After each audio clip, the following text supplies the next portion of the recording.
Une application intéressante d'un cadre en rotation dans un champ magnétique est le galvanomètre. Le galvanomètre est un appareil qui sert à mesurer une intensité de courant. On a ici un montage qui va faire en sorte qu'un courant va circuler dans le galvanomètre. Alors on a une pile, une résistance. Ici on a inclus un ampèremètre à affichage numérique pour nous montrer qu'il y a un courant qui circule vraiment dans le galvanomètre. Alors ici, si je branche le circuit, le courant conventionnel va entrer dans la borne gauche du galvanomètre, va sortir par la borne de droite. Alors je vais tout simplement fermer le circuit et on voit que l'aiguille a dévié vers la droite. Alors quand le courant traverse le galvanomètre, en allant de gauche à droite, l'aiguille est déviée vers la droite. On peut se convaincre qu'il y a un courant dans le galvanomètre. On regarde l'ampèremètre à affichage numérique.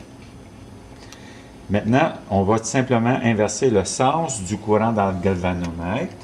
Ce que je vais faire, c'est, au lieu de faire entrer le courant par la borne gauche, je vais faire entrer par la borne de droite.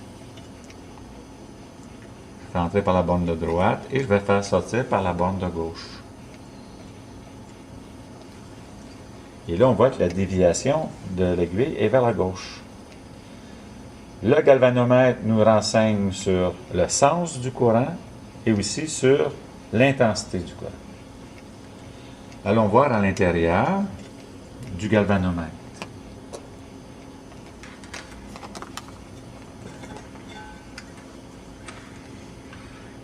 Alors, c'est un galvanomètre à champ magnétique radial, donc il doit y avoir un aimant. Alors, voici l'aimant. On va enlever l'aimant de façon à voir le cadre.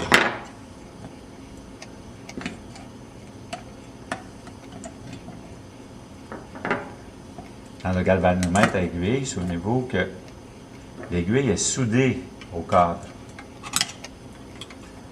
C'est-à-dire que lorsque le cadre est en rotation, l'aiguille se déplace.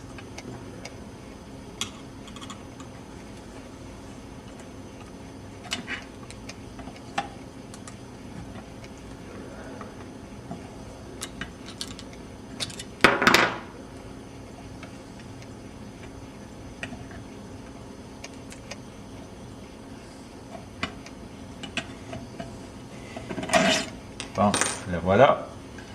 Ça, c'est l'aimant. Alors là, ici, on a indiqué pôle sud, pôle nord, dans la position initiale. Donc, le champ magnétique, elle est de droite à gauche. On peut aller voir que, on peut se convaincre que ça, c'est un aimant.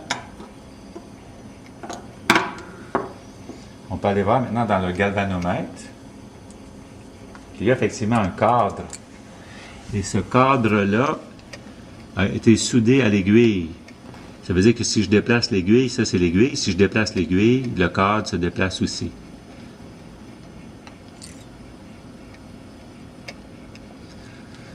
Ce que nous allons faire maintenant, c'est ceci.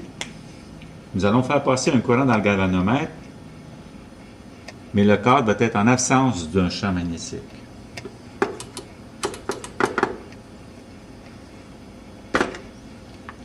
Alors, on peut se convaincre là qu'effectivement, il y a un courant dans le galvanomètre.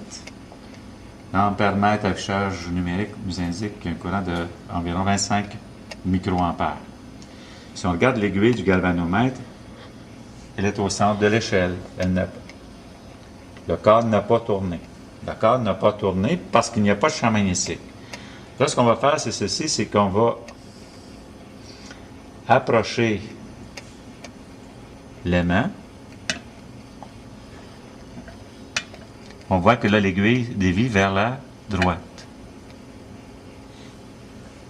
Là, maintenant, j'inverse le sens du champ. Là, le champ va aller de gauche à droite. On l'approche et on voit que la déviation est vers la gauche. Donc, c'est la présence du champ magnétique qui va faire la rotation du cadre.